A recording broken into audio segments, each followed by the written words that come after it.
और मैंने आपको बताया था हम पहले पढ़ेंगे गांधी युग से पहले की बात, है ना। गांधी युग से पहले की बात, क्या टॉपिक बता दिया मैंने आपको? गांधी युग से पहले की बात। गांधी युग से पहले की बात मतलब गांधी जी जब भारत आए 1915 में, उससे पहले की बातें क्या थी। प्रमुख बातों में भैया बहुत महत्वपूर्ण बातें होंगी, तो बहुत अच्छे से नोट करते हुए चलना। जिसमें मैं पहले बताता हूं आपको अनुशीलन समिति। अनुशीलन समिति आपसे पूछा जाएगा अनुशीलन समिति का गठन कब हुआ था, तो आप लोगों को बताना 1902 में। अनुशीलन समिति का गठन कब हुआ? 1902 में हुआ। और ये अनुशीलन समिति क्या थी? तो जो बंकिम चंद्र चट्टोपाध्याय जी का मार्ग था, है ना, सील का, है ना, तो मतलब ये लोग बोलते थे कि हमको अनुशासन का पालन करना है। अनुशासन का पालन करना है किसके लिए? भारत को आज़ाद कराने के लिए। बंकिम चंद्र चट्टोपाध्याय की शिक्षाओं पर चल रहे थे। तो लड़ना किसा था? मकसद था अंग्रेजी शासन से लड़ना ही। तो 1902 में ये समिति बनी। तो इसको जाना जाता है समिति को, एक तो ये बनी थी जो आपका बंगाल में मिदनापुर में, कहाँ? मिदनापुर, सॉरी मिदनापुर, क्या बोलोगे? अरे भाई, मिदनापुर। तो मिदनापुर में जो अनुशीलन समिति बनी, इसको बनाया था ज्ञानेंद्र नाथ बसु ने। बोलो नाम। ज्ञानेंद्र ज्ञानेंद्र नाथ बसु ने।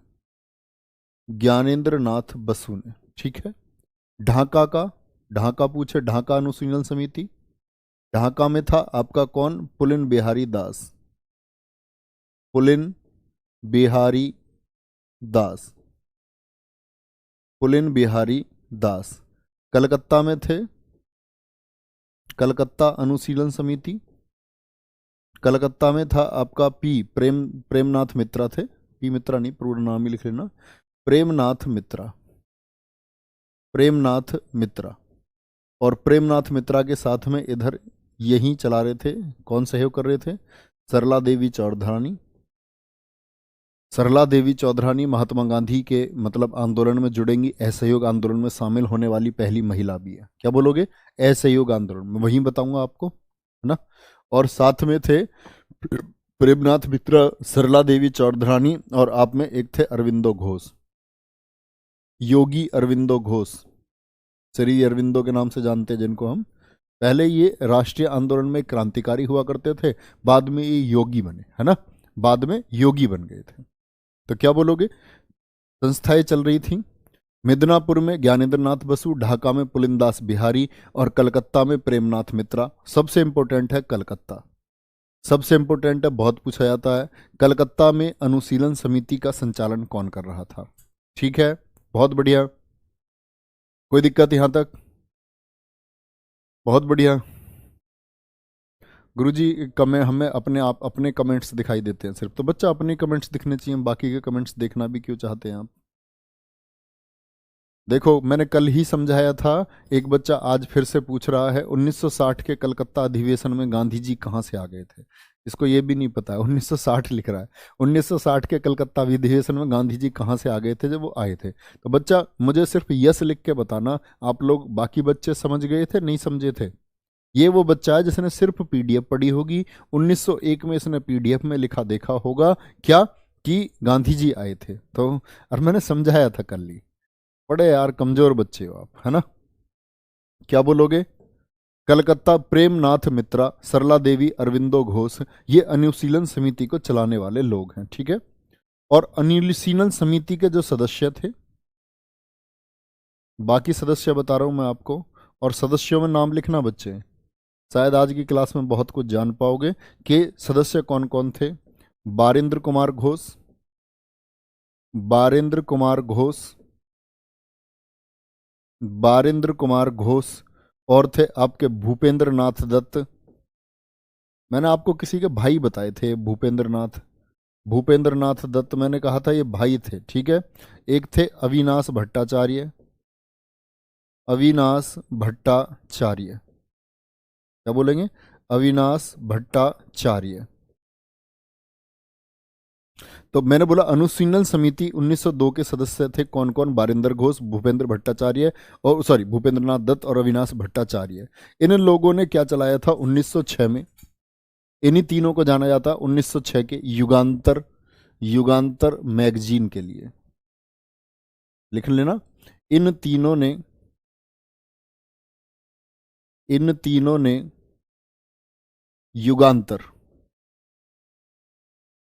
युगांतर पत्रिका का संपादन शुरू किया। युगांतर पत्रिका का संपादन शुरू किया। ब्रिटिश सरकार के खिलाफ लेख लिखे गए। स्वराज्य कैसे हासिल होगा, उसके तरीके क्या हो सकते हैं। युगांतर पत्रिका कब आई थी? युगांतर पत्रिका 1906 में। कौन सी भाषा में आई थी? बांग्ला में। रोज आती थी क्या? नहीं, सप्ताह में एक बार आती थी। एक साप्ताहिक था। ठीक है। स्वामी विवेकानंद जी के भाई थे। एक बच्चा रविंद्रनाथ के बता रहा है, बड़ा पढ़ लो मान जाओ, पढ़ लो मान जाओ। तो किसके भाई थे? स्वामी विवेकानंद जी के भाई हैं। आप लोगों को बिल्कुल याद रखना चाहिए कि स्वामी विवेकानंद जी के भाई थे और 78 दिन तक जेल में भूखे रहने का इनका रिकॉर्ड है। 78 दिन तक भूखे रहे थे जेल में गिरफ्तारी के बाद में, है ना। भारत सरकार मतलब भारत को स्वतंत्र कराने के लिए जो ये आंदोलन चल रहा था, तो ये क्रांतिकारी है, इतने बड़े क्रांतिकारी हैं। और शायद आप नाम पहली बार सुन रहे होंगे, आप लोग पहली बार जान रहे होंगे कि ये स्वामी विवेकानंद जी के कौन थे? भाई थे। चलो भाई यहां तक कोई दिक्कत किसी बच्चे को? तो ये तीन सदस्य हैं, बारिंद्र कुमार घोष, भूपेंद्रनाथ दत्त और अमिताभ भट्टाचार्य। तीनों ने चलाया युगांतर मैगजीन को। और युगांतर मैगजीन किसके लिए काम कर रही थी? लेख लिख करके ये लोग चेतना जगा रहे थे लोगों के अंदर कि हमको क्या करना चाहिए। इसी युगांतर से बात निकलती है, इसी युगांतर से बात निकली 1908 में। क्या हुआ? 1908 में हो गई किंग्सफोर्ड पर बम मामला। क्या बोलेंगे? किंग्सफोर्ड पर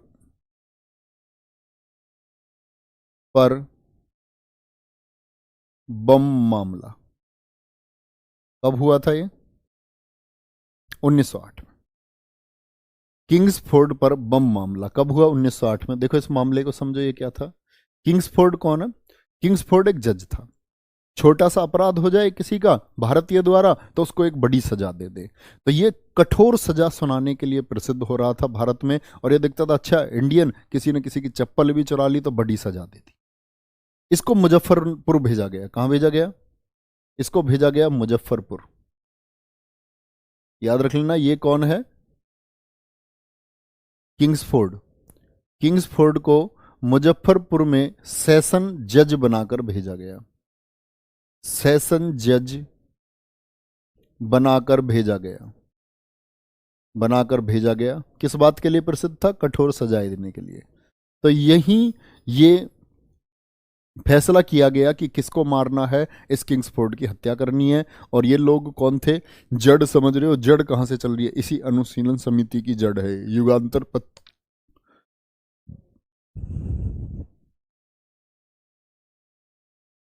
पानी लिया थोड़ा सा, नॉर्मल ले आना। तो क्या बोला मैंने? इसी अनुशीलन समिति की जड़ से आगे चलते हुए क्या बनता है आपका अनुशीलन समिति से ही क्या बनी? युगांतर मैगजीन, उसी के सदस्य द्वारा। और युगांतर मैगजीन के जो सदस्य थे, इन्हीं के द्वारा जो आपका उत्साहित किए गए दो बच्चे थे, दो शहीद थे। और किंग्सफोर्ड पर बम मामले में किस किस को हम लोग जानते हैं? एक तो जाना जाता है भैया खुदीराम बोस को। और बच्चे रुकना नहीं चाहिए नाम, खुदीराम बोस है ना। और एक था आपका प्रफुल्ल चाकी। एक थे प्रफुल्ल चाकी और एक थे खुदीराम बोस। क्या बोलोगे? प्रफुल्ल चाकी और खुदीराम बोस। इन्होंने फेंका था किंग्सफोर्ड पर क्या? किंग्सफोर्ड पर बम। और किंग्सफोर्ड पर जो ये बम इन्होंने फेंका, देखना ध्यान से, कब फेंका था? ये फेंका था बम इन्होंने 30 अप्रैल 1908 को। 30 अप्रैल 1908 को बम फेंका। 30 अप्रैल 1908 को इन पर बम फेंकते हैं, ठीक है। और बम फेंकने के बाद में हमें खुदीराम बोस को क्यों याद करना चाहिए? देखो ध्यान से, हमें खुदीराम बोस को क्यों याद करना चाहिए? क्योंकि खुदीराम बोस सबसे कम उम्र का शहीद है। क्योंकि इन पर बम फेंका गया, यहां से ये फरार हो गए तो प्रफुल्ल चाकी ने तो आत्महत्या कर ली थी। प्रफुल्ल चाकी को जब घेरा गया था तो इन्होंने तो आत्महत्या कर ली, है ना, आत्महत्या कर ली थी। तो किस मामले से जुड़े हुए थे प्रफुल्ल चाकी? किंग्सफोर्ड पर बम मामले से, है ना। और खुदीराम बोस सबसे कम उम्र के क्रांतिकारी हुए, सबसे कम उम्र के क्रांतिकारी शहीद, सबसे कम उम्र के क्रांतिकारी शहीद, भारत के इतिहास में सबसे कम उम्र के क्रांतिकारी शहीद। और याद रख लेना बच्चे, 11 अगस्त 1908 को फांसी पर चढ़ाए गए थे। 11 अगस्त 1908 को फांसी पर, और उम्र थी इनकी 18 साल और 9 महीने। क्या बोलोगे, कितनी उम्र थी? 18 साल और 9 महीने। बहुत बढ़िया।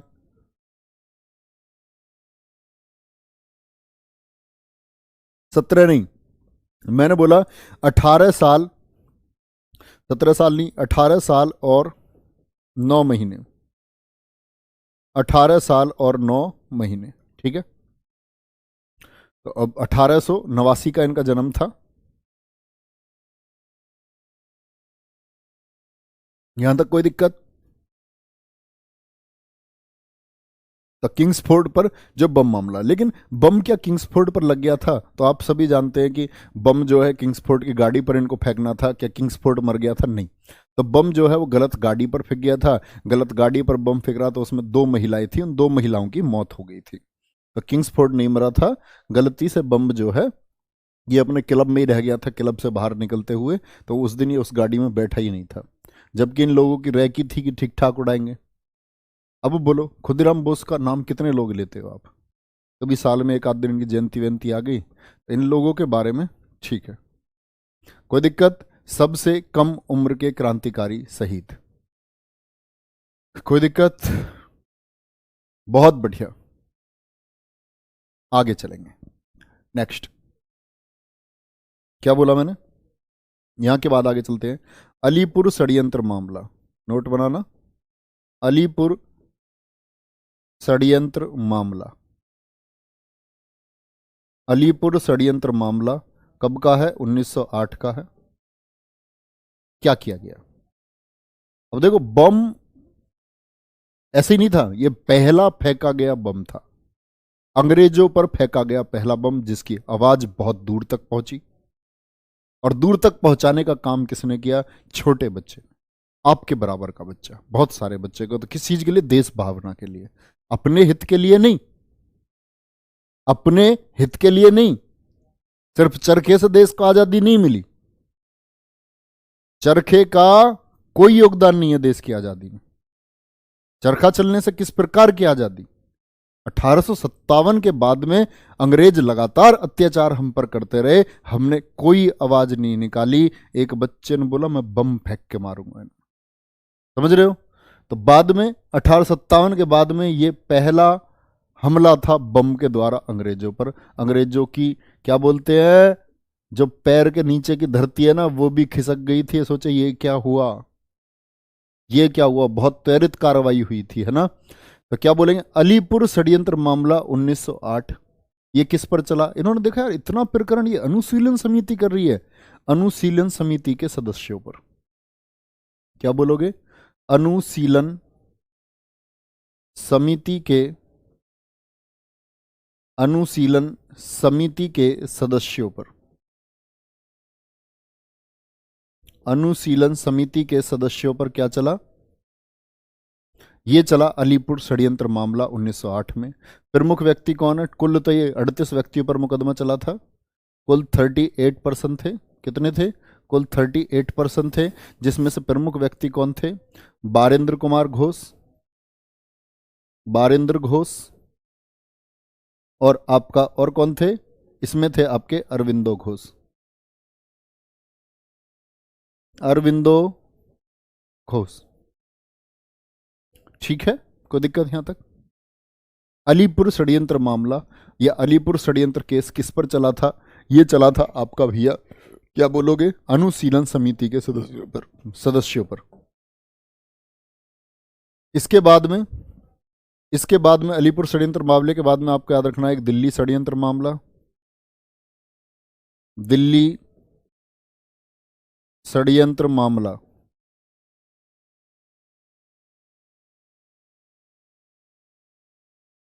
मतलब दिल्ली लाहौर षड्यंत्र मामला भी बोलते हैं इसको, 1912 का है। घटना तो 1911 में घटी, लेकिन दिल्ली षड्यंत्र मामला कब चला गया आपका 1912 में। इसको क्या बोलते हैं?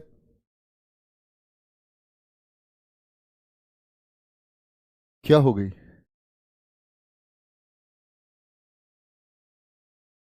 अच्छा, अरे यार लिख लिया करो ना भाई यार। सबसे कम उम्र, ये लो, जल्दी में लिख दिया होगा, मैंने ध्यान नहीं दिया, सॉरी। सबसे कम उम्र के क्रांतिकारी शहीद हैं, है ना? सबसे कम उम्र के क्रांतिकारी शहीद हैं। दिल्ली षड्यंत्र मामला 1912 का है, ठीक है। इसके सूत्रधार कौन है? सूत्रधार का मतलब किन्होंने इसकी पटकथा लिखी, किसने इसको तैयार किया? ये थे रास बिहारी बोस। रास बिहारी बोस, घोष नहीं, बोस, रास बिहारी बोस। ये क्या था आप सभी जानते हो, 1911 में तीसरा दिल्ली दरबार लगा था कि नहीं? 1911 में तीसरा दिल्ली दरबार लगा।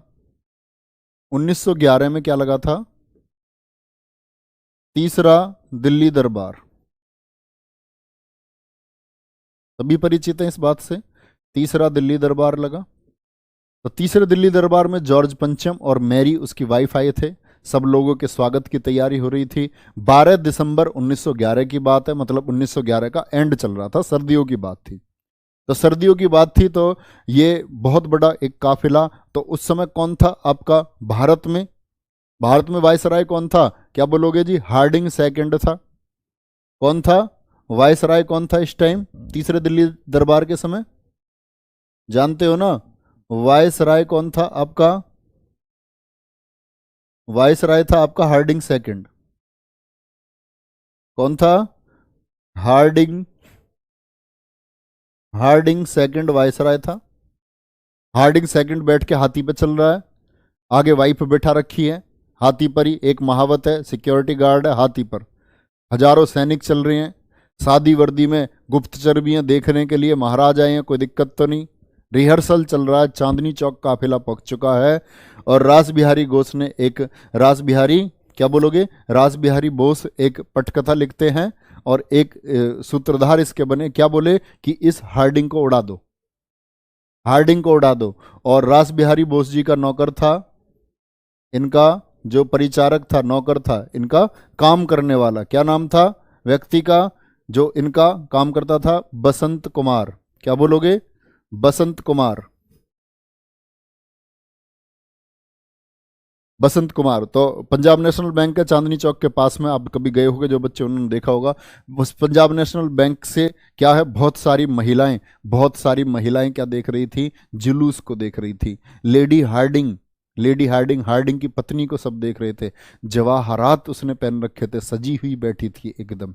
बसंत कुमार महिलाओं के कपड़े पहन करके शामिल हो गए, महिलाओं के वस्त्र धारण करके पहुंच गए और एकदम से बोले, देखो लेडी हार्डिंग, कितने सुंदर सुंदर गहने। हाथ उठा के बोल रहा, औरतों ने ऐसे देखा, हाँ, और एक बम दिया मिला के पीछे से, है ना? तो जो हाथी चलाने वाला था वो डेड, लेडी हार्डिंग बच गई, लेडी हार्डिंग बच गई।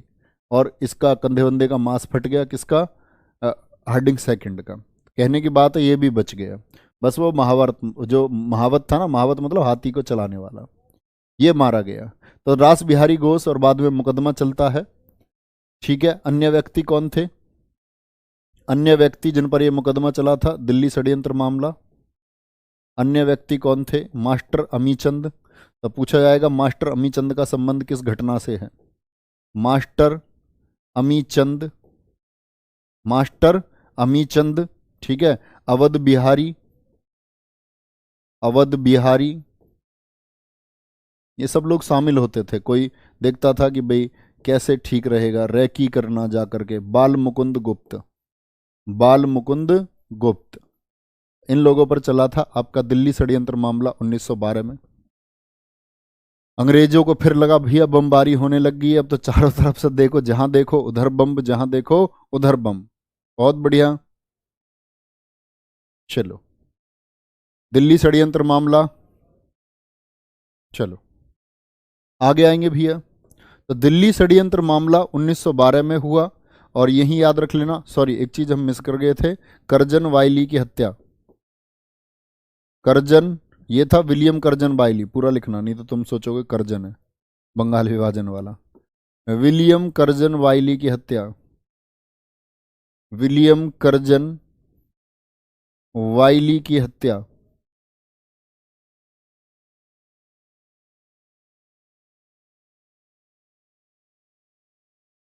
या विलियम कार्जन वायली की हत्या से पहले मुझे आपको समझाना चाहिए क्या, चलो इसको अभी आप लिख के छोड़ दो, है ना। ये विलियम कर्जन वायली की हत्या दरअसल में 1909 में होगी, मदन लाल धीगरा करेंगे।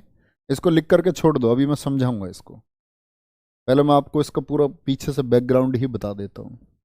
एक हेडिंग लिखना इंडिया हाउस, एक हेडिंग लिखना भैया आप अपनी इंडिया हाउस। इसको बोलते हैं भारत स्वशासन समिति, भारत स्वशासन समिति। इंडिया हाउस कब बना था? इंडिया हाउस 1905 में। कहाँ बना था? लंदन में, लंदन में बना था, ठीक है, लंदन में बना था। संस्थापक कौन है इसके? बहुत इंपॉर्टेंट संगठन है ये, असली वो दावेदार हैं जो भारत की आज़ादी में जिनका बहुत अहम योगदान है। संस्थापक थे इसके श्यामजी कृष्ण वर्मा, बोलो, श्यामजी कृष्ण वर्मा। रईस व्यक्ति थे, लगा कि ये भारतीय जमींदार कुछ नहीं कर सकते इन अंग्रेजों का, तो अंग्रेजों की नाक के तले वहां ब्रिटेन लंदन ही पहुंच गए। देख रहे हो इंडिया हाउस कहां चला रहे हैं, जिनका राज हमारे ऊपर है उनके वहीं जाकर के इंडिया हाउस चला रहे हैं। एक बिल्डिंग खरीद ली वहां जाकर के, एक घर खरीद लिया, ठीक है, 3 मंजिल के एक घर को खरीद करके उसमें रहने लगे, और वहां जितने भी स्टूडेंट थे उनको छात्रवृत्ति के नाम पर इंडिया हाउस में इकट्ठा करने लगे। इसी में लाला हरदयाल जैसे लोग आए, वीडी सावरकर जैसे क्रांतिकारी, हिंदुत्व को पहचान देने वाले लोग, वीडी सावरकर जैसे लोग कहाँ? ये इंडिया हाउस में पढ़ने वाले स्टूडेंट थे। तो इंडिया हाउस में श्यामजी कृष्ण वर्मा, क्या बोलोगे? इंडिया हाउस को किसने बनाया था? श्यामजी कृष्ण वर्मा ने बनाया था। कब बनाया था? 1905 में बनाया था। कोई दिक्कत इस बात में? और जब श्यामजी कृष्ण वर्मा की मौत हो गई तो उनके बाद में हम लोग यहां याद करते हैं तो कौन थे? लाला हरदयाल, लाला हरदयाल। और लाला हरदयाल के बाद में इंडिया हाउस को किसने चलाया था?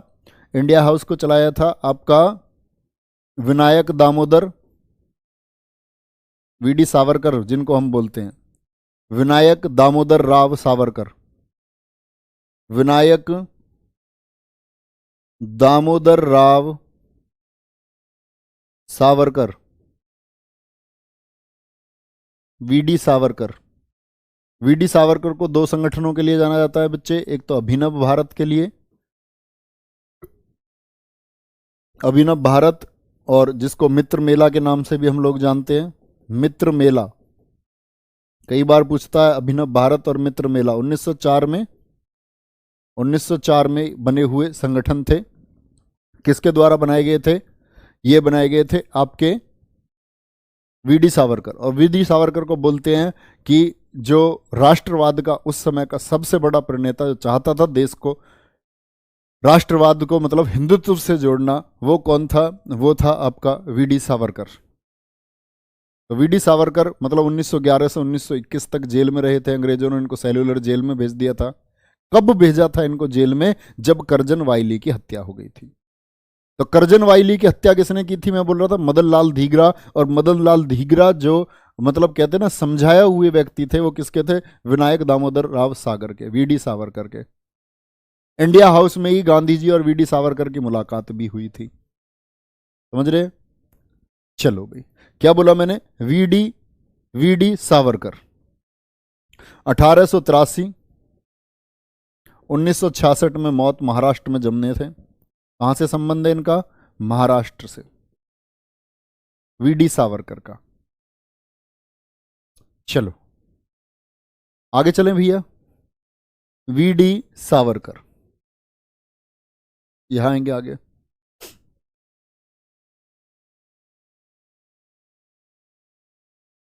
बोलो फटाफट से।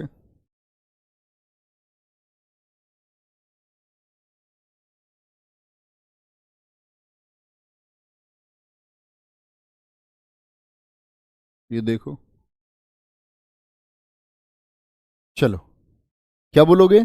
संस्थापक श्यामजी कृष्ण वर्मा। कह रहा कि वो जो वीडी सावरकर है वो गांधी जी का हत्यारा है कलाकार नहीं है। चलो क्या बोलेंगे? संस्थापक श्यामजी कृष्ण वर्मा थे किसके? इंडिया हाउस के। 1905 में बना, वहीं लंदन में छात्रों के रूप में इन्होंने संगठन किया और बहुत सारे संगठन बनने का कारण बना। इसी से जुड़े थे लाला हरदयाल। वीडी सावरकर, वीडी सावरकर कब से कब तक जेल में रहे थे? 1911 से 21, सेल्युलर जेल 1911 से 21 तक जेल में। अंडमान में काला पानी की सजा मिली थी इनको जेल में। क्यों मिली थी सजा अभी बताएंगे, ठीक है। 1921 से बाहर जब ये आए थे तो 1925 में ये मिले थे किससे? हेडगेवार से। और हेडगेवार ही कौन है? हेडगेवार ही है जिन्होंने राष्ट्रीय स्वयंसेवक संघ आरएसएस की स्थापना की थी नागपुर में। छोटी सी चीज है, इसको लिख लेना, है ना। 1921 से 1911 से 21 तक जेल में क्यों हुई थी?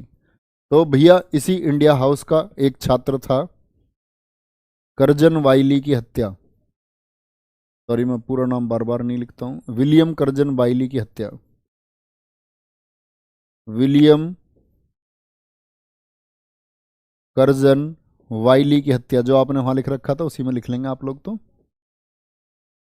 हत्या कब हुई थी? 1909 में। 1909 किसने की? मदन लाल धींगरा ने। ब्रिटेन में छात्र थे, लंदन में इंडिया हाउस में रहते थे। मदन लाल ढींगरा लिखें या धींगरा लिखें? मदन लाल धींगरा। और मदन लाल धींगरा को सजा भी कहाँ हुई थी? लंदन में ही हुई थी। और लंदन के उस कोर्ट में खड़े होकर ही मदन लाल धींगरा ने कहा था मुझे गर्व है कि मैं अपना जीवन अपने देश के नाम समर्पित कर रहा हूँ।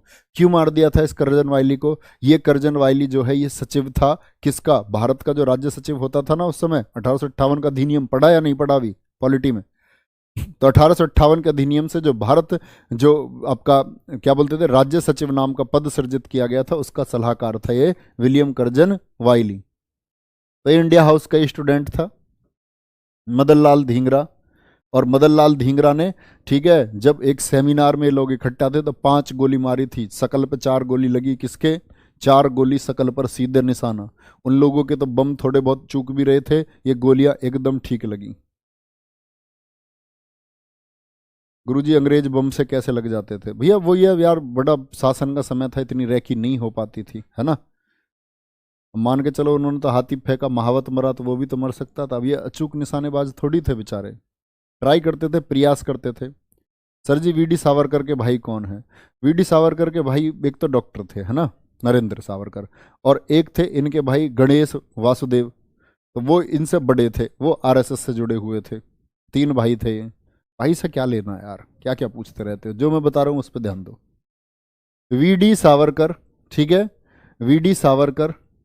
तो इन्होंने ही लिखा था 1857 का, एक ये भी याद रख लेना, 1857 का संग्राम नाम से बुक लिखी थी वीडी सावरकर ने। बुक किसने लिखी थी? वीडी सावरकर ने। अब बोलो ये सारा योगदान किसकी वजह से हो पाया? इतने लोग हमें कैसे मिल पाए? तो ये क्रांति के लिए, भारत की आज़ादी के लिए लड़ने वाले लोग हैं। ये सब हमको किसकी वजह से मिल पाए? इंडिया हाउस की वजह से मिल पाए, श्यामजी कृष्ण वर्मा की वजह से मिल पाए। और श्यामजी कृष्ण वर्मा का जो वो घर है ना, जब मोदी जी गुजरात के प्रधानमंत्री थे, ठीक है, उन्होंने क्या कहा, तो ये तो एक्सपायर हो गए, इनकी वाइफ भी एक्सपायर होगी श्यामजी कृष्ण वर्मा की। तो इनको जेनेवा से इनकी अस्थियां रखी हुई थी वहाँ सुरक्षित, इनकी अस्थियां मंगवाई थी। और 2010 में सेम वही मॉडल जो इंडिया हाउस लंदन में था ना, उसी इंडियन हाउस को इन्होंने बनवाया था वहाँ मांडवी गुजरात में, डिक्टो कॉपी एकदम। पर्यटन स्थल है, आज आज लोग जा भी सकते हैं, देख सकते हैं। सेम इंडिया हाउस बना हुआ है गुजरात में। चलो भाई, कोई दिक्कत इतनी बात में? यहां तक की बात में कोई परेशानी किसी मेरे दोस्त को? बहुत बढ़िया। गुरुजी उस टाइम पर मैं होता तो मैं भी अंग्रेजों को मारता।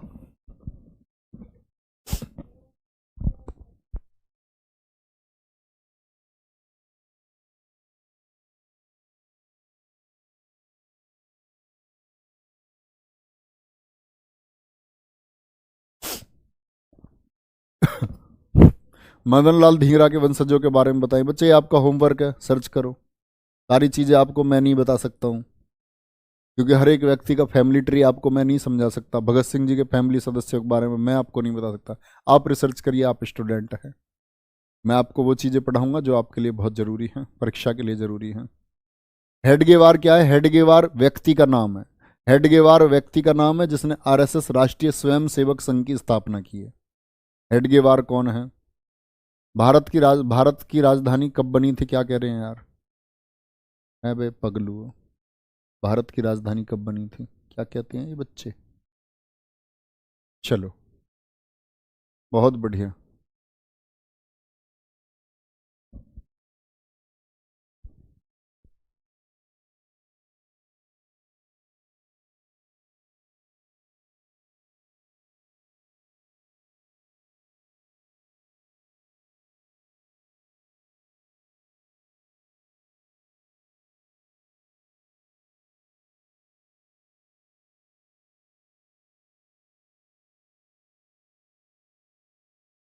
तो भाई बताएंगे उस समय? हाँ, मोदी जी उस समय भैया गुजरात के मुख्यमंत्री थे, बिल्कुल। स्टेट के तो मुख्यमंत्री ही होंगे।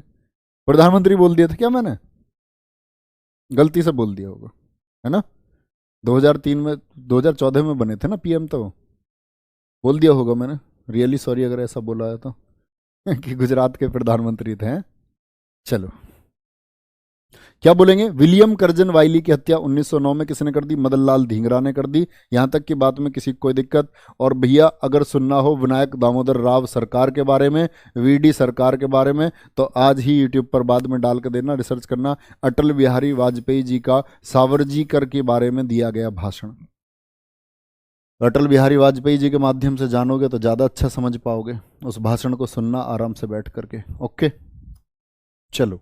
अब आती है बात किसकी? गदर पार्टी की। मैंने बोला इंडियन हाउस की वजह से हमको बहुत सारा मिला। गदर पार्टी, और गदर पार्टी के संस्थापक कौन है? लाला हरदयाल। कौन है संस्थापक? लाला हरदयाल।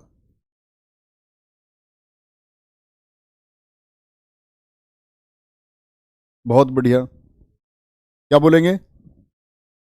बहुत बढ़िया।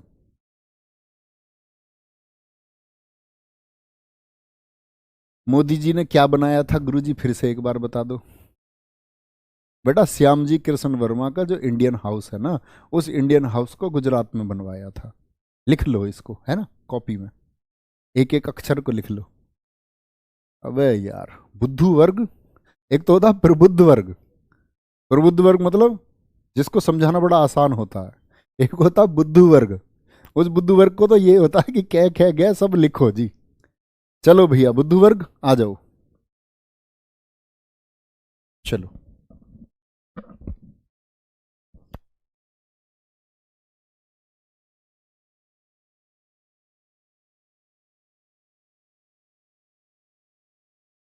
गदर पार्टी संस्थापक है।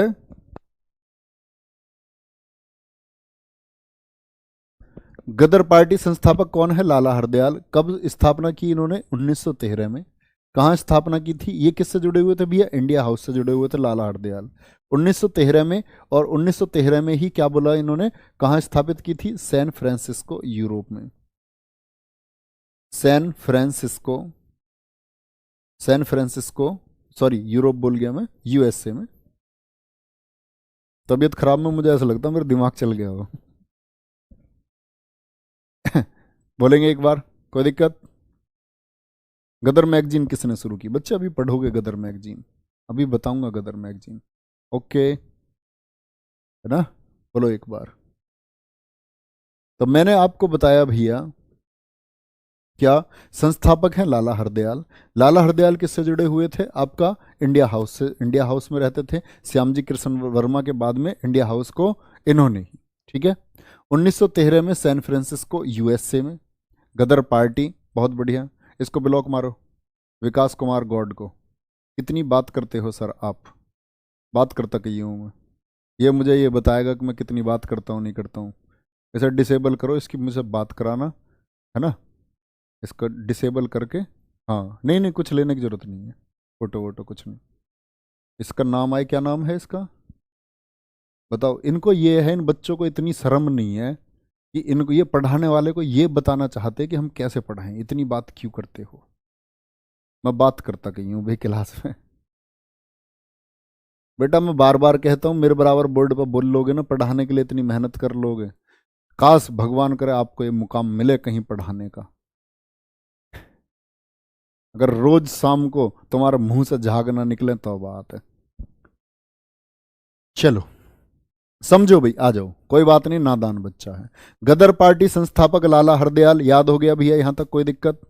मैंने बोला क्यों ये गदर पार्टी, क्यों इन्होंने क्यों चलाई, तो आप एक बात सोचो, फर्स्ट वर्ल्ड वॉर चल रहा था और फर्स्ट वर्ल्ड वॉर की वजह से बहुत सारी घटनाएं होंगी। देखो फर्स्ट वर्ल्ड वॉर चलेगा 1914 से 1918, 1914 से 1918, और फर्स्ट वर्ल्ड वॉर में हम लोगों को पता होगा कि ब्रिटेन लड़ेगा और ब्रिटेन उधर इन्वॉल्व होगा, तो ब्रिटेन को किसकी जरूरत होगी लड़ने में? सैनिकों की जरूरत होगी। सैनिक कहां से लेगा? भारत से। तो हम लोग इस स्थिति का फायदा उठा करके दबाव बनाना चाहते थे कि भैया सैनिक जब जाएंगे पहले हमको आजादी का वादा दे दो, पहले आजाद कर दो, नहीं तो तुम्हारे साथ नहीं लड़ेंगे, है ना। तो देखोगे ध्यान से, ध्यान से देखना, ध्यान से। तो गदर पार्टी के संस्थापक लाला हरदयाल, इससे आगे बोलते हैं गदर पार्टी को कहा जाता है भारतीय क्रांति की जननी। आप कहोगे भैया जी ये तो पहले ही बन गई फर्स्ट वर्ल्ड वॉर से। इन लोगों को ये अंदरूनी खबर मिल चुकी थी कि प्रथम विश्व युद्ध अब शुरू होने वाला है और ब्रिटेन उसमें बिजी होगा। प्रशांत, क्या बोलते हैं इसको, प्रशांत तट का हिंदी संघ, प्रशांत तट का हिंदी संघ, तो प्रशांत महासागर के करीब में भारत की आजादी के लिए अमेरिका में एक संगठन चल रहा है, ठीक है, अमेरिका में एक संगठन चल रहा है, उसको बोलेंगे क्या? गदर पार्टी। इसीलिए इसको बोला गया प्रशांत तट का हिंदी संघ। प्रशांत तट का हिंदी संघ। बंगाल विभाजन की घोषणा आपने गलत बताई है, 20 जुलाई 1905 बताई थी, लेकिन पीडीएफ में 24 जुलाई है? अच्छा ठीक है बच्चे, मैं करवा दूंगा उससे, ठीक। आज उसकी खबर नहीं है पीडीएफ बनाने वाले की। क्या बोलेंगे? गदर पार्टी संस्थापक लाला हरदयाल, प्रशांत तट का हिंदी संघ है, ठीक है। कौन कौन लोग थे इसमें? इसमें थे पंजाब के, लिखना भैया, पंजाब के किसान, वे किसान जो कनाडा और अमेरिका चले गए थे अपने रोजगार के लिए, और भूतपूर्व सैनिक थे जो पहले कभी सेना में थे और बाद में सेटल हो गए, कहाँ सेटल हो गए? जाकर के अमेरिका या कनाडा में, ठीक है। लाला हरदयाल जो ये व्यक्ति हैं, लिखना ध्यान से, लाला हरदयाल जो हैं ये बने थे खुद इसके महामंत्री। क्या बोलोगे? देखो संस्थापक हैं लेकिन अध्यक्ष पद नहीं है इनके पास, क्या थे ये? महामंत्री थे। अगर आपसे पूछ लेना अध्यक्ष कौन थे, तो अध्यक्ष थे सोहन सिंह भाखना। बोलो अध्यक्ष कौन थे? सोहन सिंह भाखना इसके अध्यक्ष थे। सोहन सिंह भाखना कौन थे? इसके अध्यक्ष थे। बहुत बढ़िया, आगे आएंगे भैया। पंजाब के किसान, पंजाब के किसान। और बेटा पता कई बार तो ये होता है कि हम लोग ये समझते हैं यार बच्चा नादान है, हम तो चलो अध्यापक हैं तो हमको तो एमिएबल रहना होगा, है ना। कभी कभी तो ऐसा मन करता है इस बच्चे को पकड़ो और कूट दो, सामने मिल जाए कैसी, इसको कूट दो। फिर हम सोचते हैं यार बच्चे की परवरिश की बात होगी, है ना, इसको अब तक नहीं सिखाया गया है, ये इसकी गलती नहीं है, ये जिम्मेदारी हमारी है, तो चलो सिखा देते हैं, है ना। तो क्या बोलेंगे? पंजाब के किसान, लाला हरदयाल महामंत्री बने, महामंत्री सोहन सिंह भागना, ठीक है, सोहन सिंह भाखना ये कौन बने? इसके अध्यक्ष बने थे, याद रख लेना। और 1913 में ही इन्होंने निकाली थी गदर मैगजीन। बोलो एक बार, गदर मैगजीन 1913 में शुरू हुई थी। और ये गदर मैगजीन सबसे पहले उर्दू भाषा में शुरू हुई। इसमें उर्दू भाषा में, और उर्दू भाषा के बाद में तब ये आपकी पंजाबी में, सबसे पहले देखना कभी इंग्लिश लगा दो, और पंजाबी के बाद में तब ये हिंदी में छपनी शुरू हुई थी। ठीक है, इसका हेडक्वार्टर कहाँ था?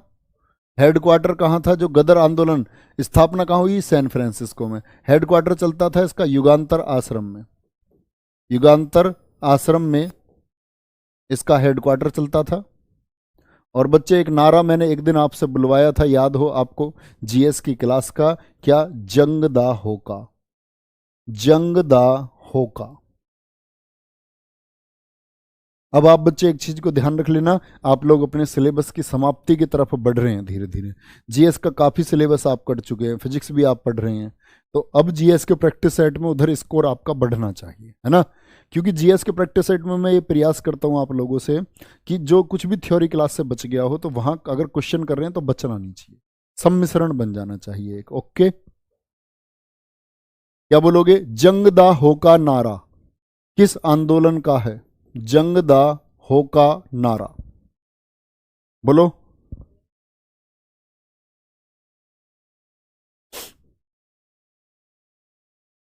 क्या बोलेंगे? सोहन, क्या बोला मैंने? जंग दा होका नारा दिया गया इनके द्वारा। यहां तक कोई दिक्कत? किसी भी बच्चे को कोई परेशानी? गदर आंदोलन का कोई प्रश्न? काला पानी की सजा क्या होती थी? बच्चे कठोर सजा को बोलते थे, कठोर को। गुरुजी हम तो आपकी पढ़ाई की बात समझ जाते थे। बच्चे आप प्रबुद्ध वर्ग हो, जो समझ जाए वो प्रबुद्ध वर्ग। मैं तो उसको कह रहा हूं जो ना समझे वो बुद्धू वर्ग है। बुद्धू वर्ग कौन है? जो ना समझे। ठीक है, नेक्स्ट आगे आ जाओ। हेडिंग लिखना, होम रूल। होम रूल आंदोलन।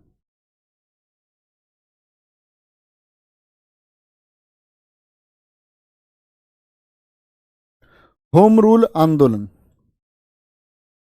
अब ये होम रूल आंदोलन क्या था?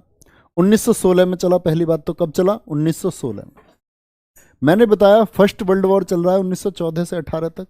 तो हमारे पास एक मौका है कि हम अंग्रेजों की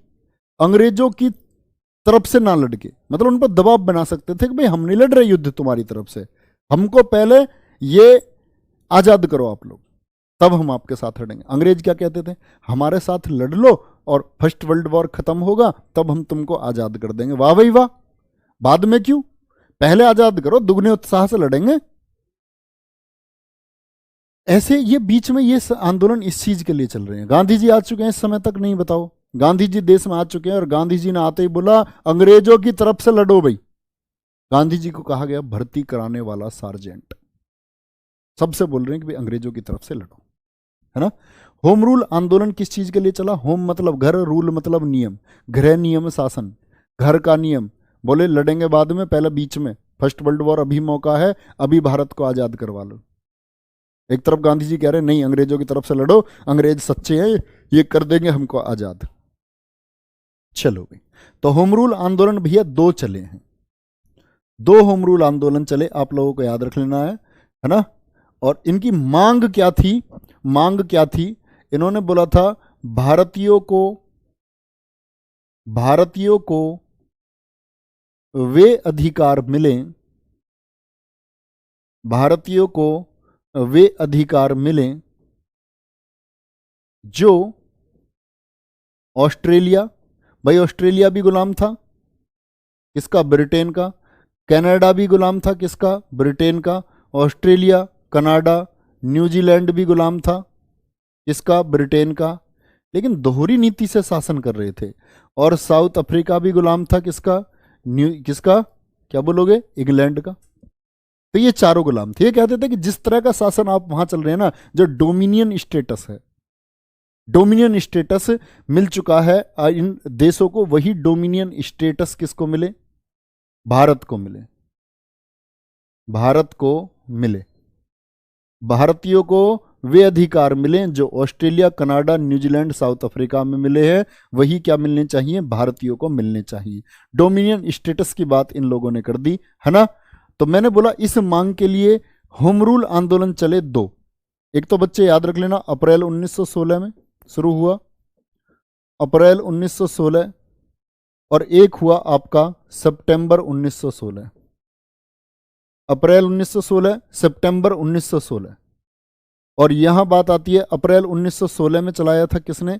बाल गंगाधर तिलक ने, बाल गंगाधर तिलक जी ने, है ना। बाल गंगाधर तिलक कहां चलाया था? पुणे में चलाया था। और सितंबर में किसने चलाया था? एनी बेसेंट ने।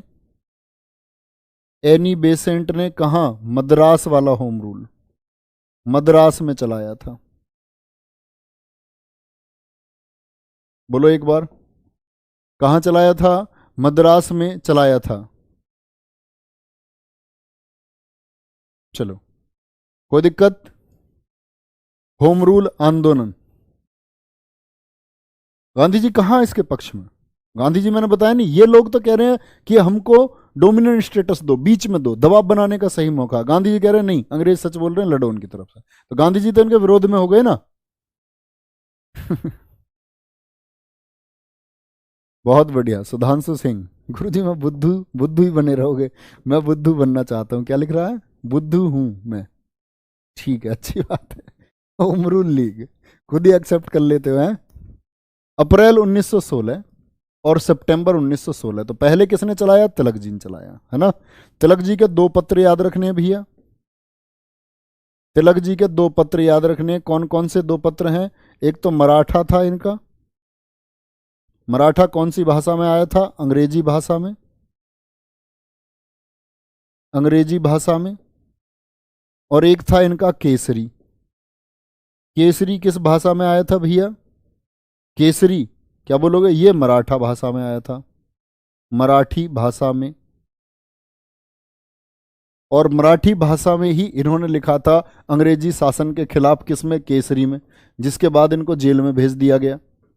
देखो ध्यान से, क्या लिखा था इन्होंने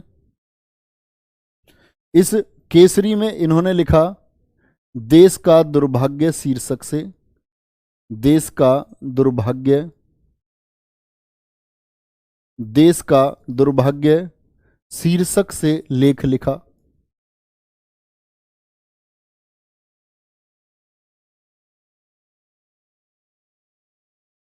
लिखा कब की बात है? 1897 की। क्या हो गए? इसके बाद में गिरफ्तार हो गए।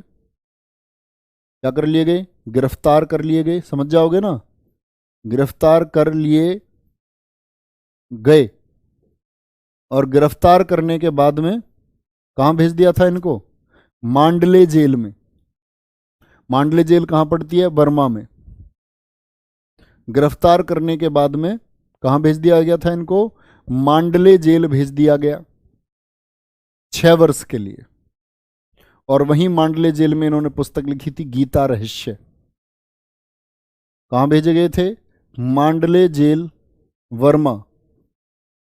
मांडले जेल, वर्मा। वर्मा अब तो म्यांमार है। बर्मा आप जानते हैं ना, भारत शासन अधिनियम 1935 पढ़ा होगा आप लोगों ने, उसी के द्वारा बर्मा अलग हुआ था भारत से 1937 में।